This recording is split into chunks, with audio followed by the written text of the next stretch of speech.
Oh my Lord. Hello. I am so out of breath from walking up my stairs. But hello, everyone, and welcome back to another episode of the Welcome to My Tent podcast. We have a solo episode today, which I am excited about. This is a new format that I am trying, and we'll see what y'all think of it. And what I did today was compiled a list of questions that I frequently get within my DMs or when I put up question boxes. And they're kind of a bunch of different types of topics. So it's not going to be really pointed or specific towards one type of thing. But I'm going to go through those and answer them. And some of these questions kind of got compiled together because there's a couple different ways that people ask them, or some of them relate to each other. So there's kind of a meshing of some of these questions, but I thought it would be kind of cool to do frequently asked questions, FAQ. Okay, let's do it. Hi, hello, hey, and welcome to my tent, a place to hear life experiences, different opinions, a range of journeys, and a viewpoint different than our own. A place to challenge our own thoughts, a space to learn a little bit, and I promise some fun along the way. I believe we're better when we let a range of people into our tents, so welcome to mine.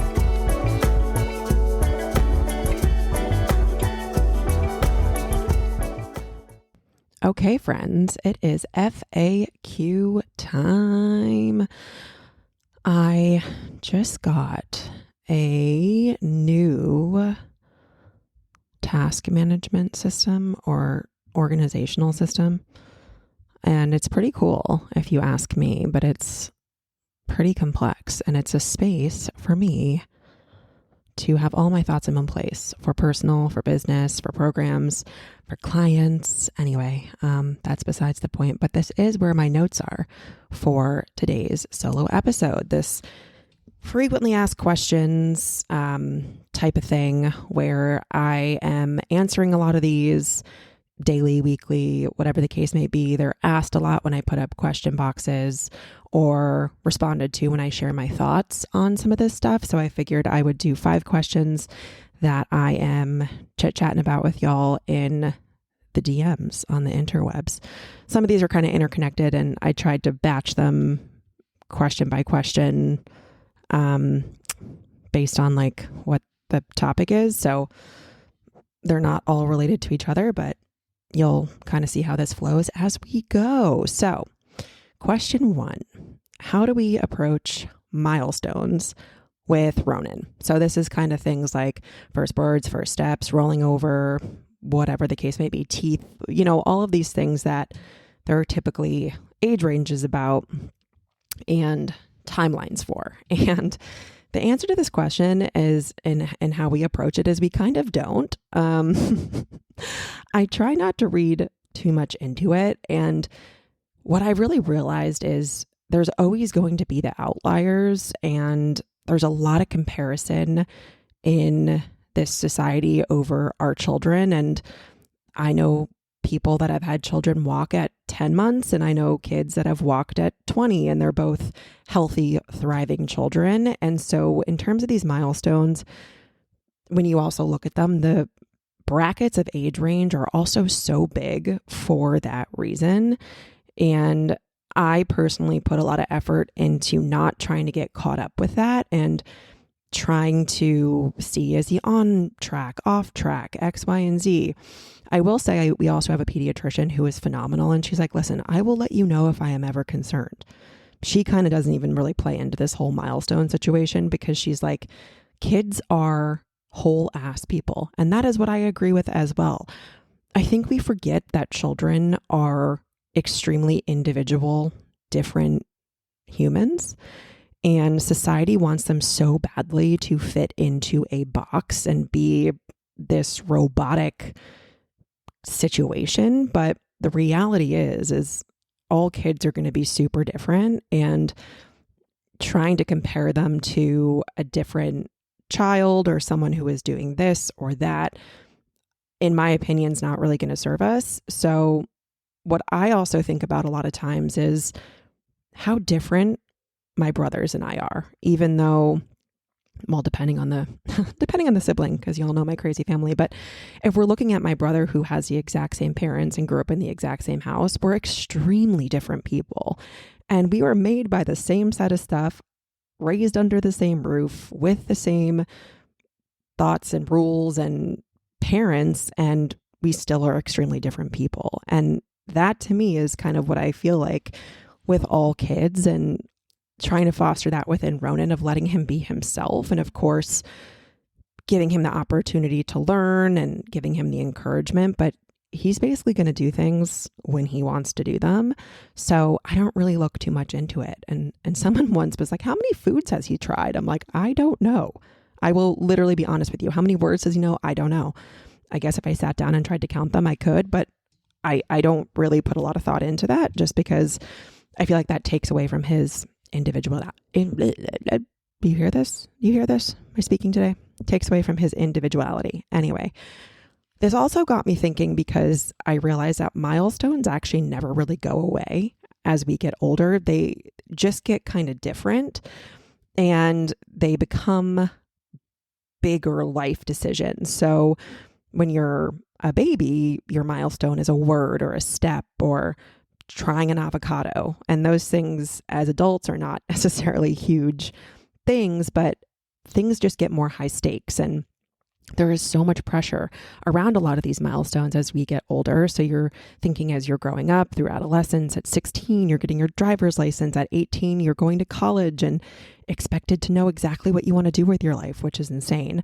And then there's post-grad. Did you get a job? Are you dating? Are you engaged? Are you going to get married? Are you going to have kids? When's the second kid? Like, all of this stuff continues as milestones. They just get to be more intricate and important decisions. And it's really easy. And I've talked to a lot of people who feel like they're off track because this person has hit this milestone before they have. And if you would have asked me at 34 if I would have left a very high paying career to start my own business, like, I would have said you were crazy 5 years ago. And of course, there's these things where other people are hitting milestones in their career that I'm very far off of now that I have started this.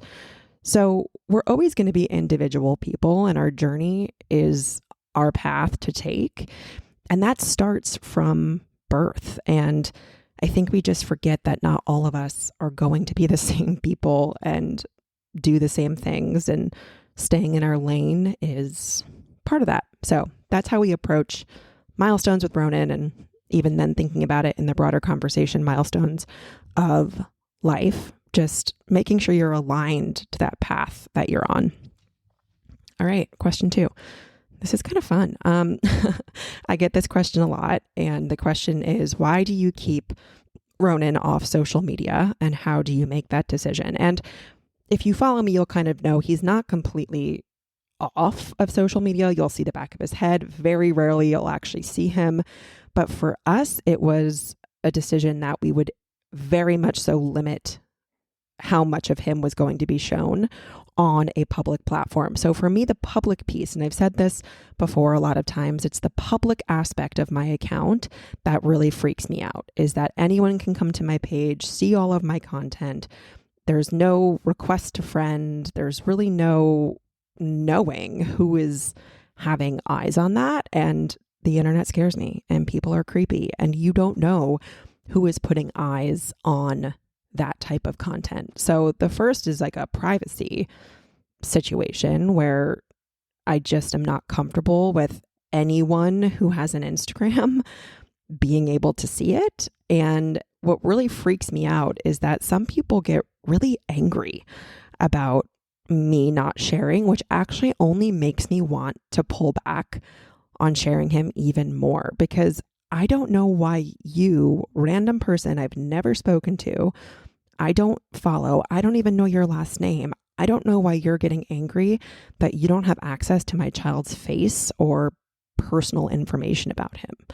And some people are under the guise of, well, I'm sure he's so cute and kids bring joy. Like, sure. And I do think the majority of people have good intentions, but it's the couple bad ones that will ruin it for everyone. And I just don't trust that enough. So the privacy issue is first and foremost. But The second thing is that he also can't consent to the content that I am putting out. He is 1.5 years old. He doesn't know what the internet is, and he's not old enough to tell me I'm comfortable with this or not. And I'd never want him to grow up. And when he is able to see this and look at it and has the understanding to be like, WTF, mom, what the hell? Like, this is insane that you shared this about me. Or I'm looking back on this and your entire feed is just plastered with me. I don't know if he's going to feel violated by that. So I'm mindful of it. And what's interesting is I feel like I actually got a taste of this before I even had kids, because my husband is an extremely private person. And I've had this account for about 5 years now. And this was long before we had children. But Duke is very upfront that he does not want to be an Instagram husband. And that's fine. I don't care about that. He doesn't like attention. He doesn't like social media. He has social media, but doesn't even really use it. He doesn't like a camera in his face. He's just not like that. He doesn't want to be featured in videos. He doesn't want to be doing a product review on my Instagram. And some partners do. I see frequently accounts where husbands are working in tandem with their partners or their wives or their husbands, whatever the case may be, and they're featured. And that's great if that's working for both of them. But for me, I'm very mindful of posting Duke. You'll never see him in a video ever, probably, because he's just so introverted, and that's just who he is. And that's okay. A lot of my family is very private. A lot of people that are very close to me don't have the same level of extroversion, or, I don't transparently give a hoot about what I post. I'm super open and transparent, and I don't really care who sees it, but that's me and that's not them. So I feel like I've actually been operating in this world for a while, and whoever is posting on social, it's something to think about when other people are involved, even adults, because their level of comfort and privacy might not be the same as yours. So that's my 2 cents on social. All right, now we're getting off the kid situation. And this third question, there's a lot of iterations of this, but the core of the question is, how do you keep a fitness schedule consistent? And this is something that I coach in my client base and talk to a lot of you about, because it's all about finding something that works for you. And the thing that I tell a lot of people and my clients is, stop doing shit that you hate just because you see someone else doing it. If you hate Pilates, don't do it. Don't sign up for it, because you're not going to want to go to that thing because your best friend loves Pilates and has found joy in it. If you're not finding personal joy in that, you're not going to want to do it. And this goes back to the level of individuality of all of us. And it's okay to have the overarching goal of, let's keep a fitness schedule consistent. That's okay if it looks different than her or him or X, Y, and Z. And finding the things that bring you joy and the things that you want to do is first and foremost a huge part of the consistency. But the second thing is knowing that it's going to be imperfect, and that's the point. And making sure that you're flexible enough to work with a routine that's challenging enough to push you, but flexible enough to know that life happens. If you have a goal of working out every single day and one day goes awry and you don't work out, you have quote unquote failed. It's not flexible enough to say, okay, I want to work out 4 days a week. I thought I was going to do it on Monday. X, Y, and Z happened on Monday. We have 24 hours in a day. Shit happens. Okay, I'll push it to Tuesday.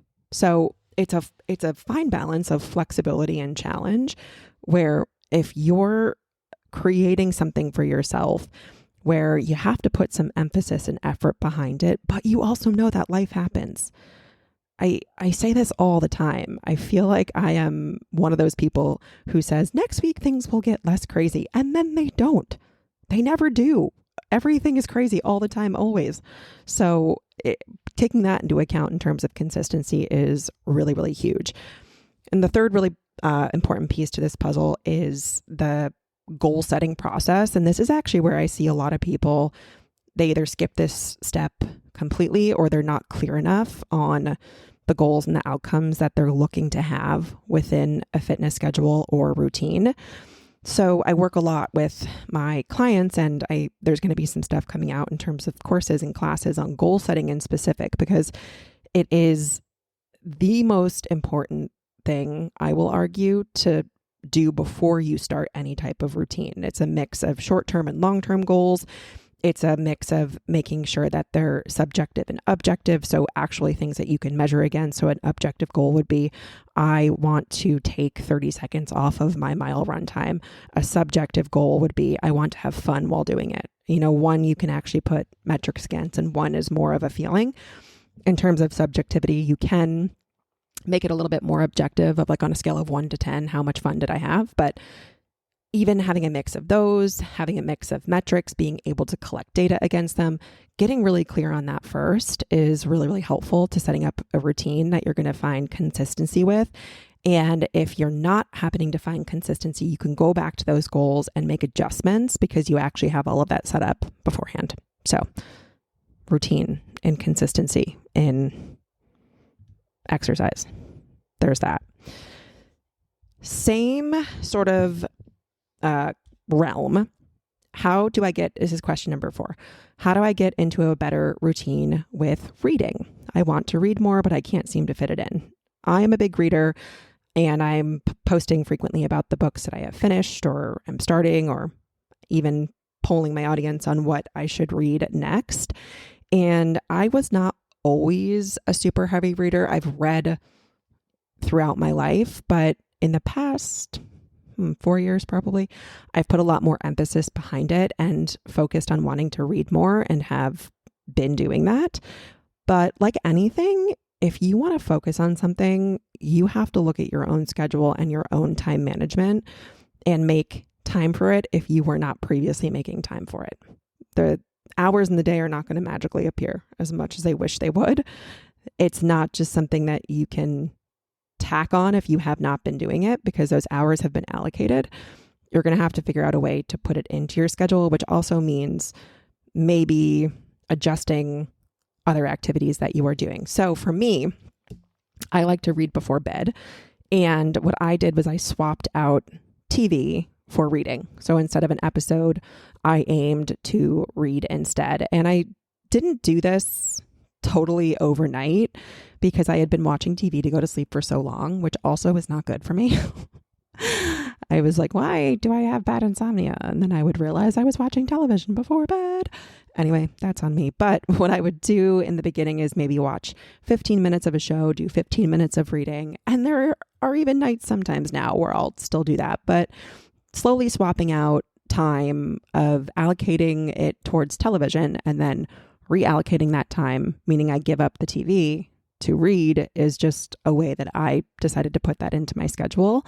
And for me, that's now just become part of my routine to help me wind down and read before bed instead of watching another episode of Friends that I have already probably watched 600 times, And we've talked about this a lot already in this episode. Look at this all connecting, is make the journey your own, just like your milestones.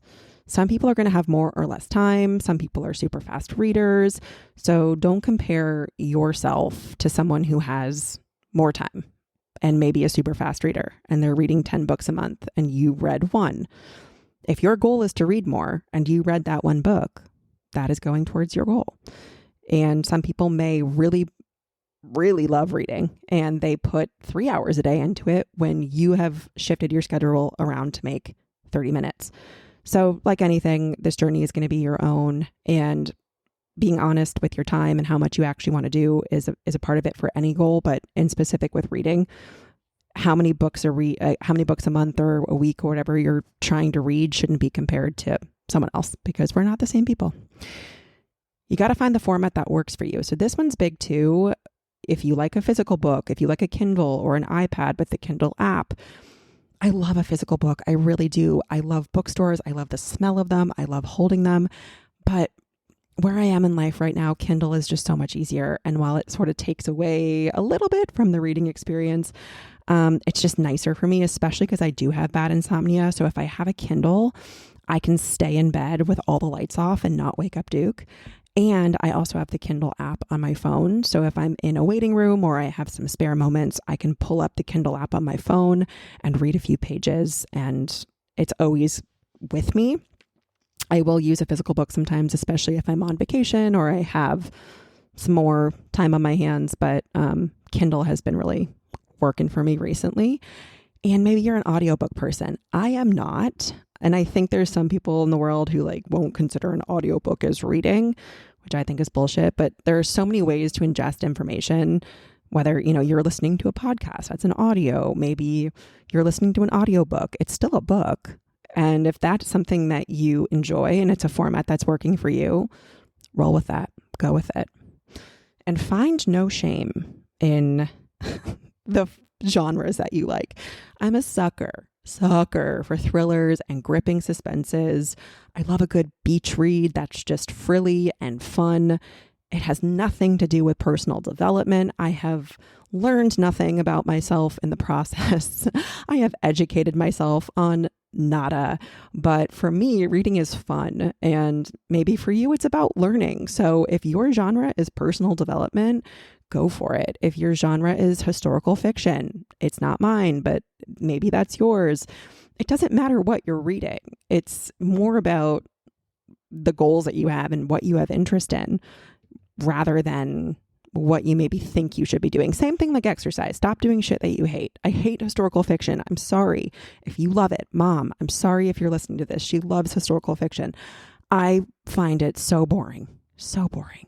But if you give me one of those suspenses that's just so outlandish with a plot that could never happen in real life, you got me. You got me hooked. I will read that start to finish. I will devour it. So you got to find what works for you and fit that in your own time, in your own schedule, and however works for you. Okay, last question here. This one's kind of very different than what we've been talking about so far, but I love this question, and this is one that I get a lot, and I've kind of combined two here, and you'll see why. So the question is, how do you support someone going through grief or infertility? So usually the question is asked to me is, my best friend's mom just died. How do I support her? My friend is going through IVF. So I'm sort of doing these in tandem because the responses I have are actually the same for both. And my first recommendation, food. If you are local, drop it off. If you are dropping off, I would recommend something that can be frozen so they can either eat half, freeze half, have it in the freezer, have it on hand. But if you're not local, a gift card, DoorDash, Uber Eats is a really nice thing to do. I think flowers are nice, but food for me was so welcomed because doing basic tasks during these times of grief or hardship was really difficult for me. Feeding myself, cleaning, those things were just so extra taxing that having to think about one less thing like feeding yourself is super welcomed, in my opinion. I also really loved the texts that were surrounded by don't ask, just do. And so an example of this is a text I got from a friend once that said, I am going to the grocery store, period. Give me your list, period. I will drop it off at 2 p.m. It was very clear. It was very direct. And it wasn't, how can I help? Because for me, it was really awkward to ask. It still is awkward. I'm bad at asking for help in general. But especially during these times, I couldn't even have my own head on straight to be able to articulate what I needed. And that text was just amazing. And I will never forget, I asked for Cheez-Its and toilet paper. And it was a very clear, I am doing this. Give me your list. I will drop it off. And it was very appreciated because it wasn't this awkward, how can I help? Actually, could you go get me some Cheez-Its and toilet paper? Like awkward sort of thing. It is don't ask, just do. Tell them what you are doing. I am dropping a casserole off at 2 p.m. period. It will be on your doorstep, period. Like very to the point and very, I'm just going to do this so you don't have to overcome this awkwardness of asking. And in that same vein, I think the expectation of I am dropping this off and then letting the person come to you if they say, actually, I'd love to see you for a quick second, give you a quick hug, or they can just say, thank you. And you drop it off. You don't see them. because when I was in these seasons of deep infertility and deep grief, and there were times I couldn't even be around myself, and let alone have the energy for other people. And there were times where I did want to get a quick hug and see someone. So making that the option, like no expectation to see that person, is really helpful in my opinion, even though you may not understand it. It is something that really, really helped me.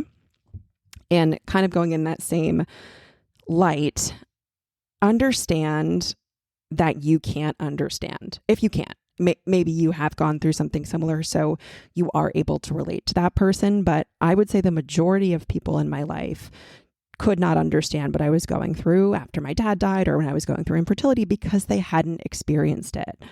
So don't try to relate if you can't. And it's okay to say, I know I don't understand, but I love you, because it made me feel really seen and not diminished when people would say that. They weren't trying to say, oh, I totally get it, when I know they don't. And I felt like they were at least acknowledging, I see that you're hurting and I don't know what to say and I don't understand, but I love you. And it's kind of an important thing to understand that we are one person with one set of experiences, and we're not going to be able to relate to everyone, even if we've known them for 20 years. And in that same vein, don't be offended if someone doesn't seek your support. So I actually ended up finding a lot of support from people I've never technically met in real life. A lot of those people via Instagram, because I opened up about a lot of the things that were going on in my life, and I was able to connect with people that have had similar experiences and have been in my shoes. And there's just less explaining what you're feeling to people that have experienced something similar, and a level of almost lingo that you can talk to each other about. And I think what a lot of people, in my opinion, need to understand is someone else's grief is not about you. And it's not your fault that you can't relate. And it's not our fault that we don't want to seek out someone that maybe doesn't get it. So don't take it personally if they don't seek out your advice or your help, or they maybe seem like they're not wanting to talk to you about certain things. It's just harder sometimes to do that when you're already so taxed out by that grief or by that hard moment, to just be able to say to someone that has been there, hey, this is what I'm going through, as opposed to explaining all of the backstory or whatever the case may be. So try not to be offended if a friend or a loved one kind of seems like they're being distant on it. They're not. It's just maybe not something that they have the space to explain further. And someone else that they know maybe gets it or has experienced it, and they can talk to them about that. All right. Those were my 5 most frequently asked questions. I have somehow spoken for 28 minutes on this topic, and it was kind of a modge podge of topics and things and responses, but that's kind of it. I hope everyone has a great rest of the day. I love you all dearly. You're doing great. Give yourself a hug, be kind, drink water. Bye.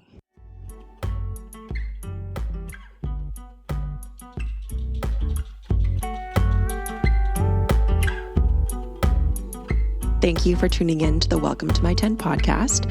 I hope you had as much fun listening as I do recording. I am so happy to have you here, and see you next episode.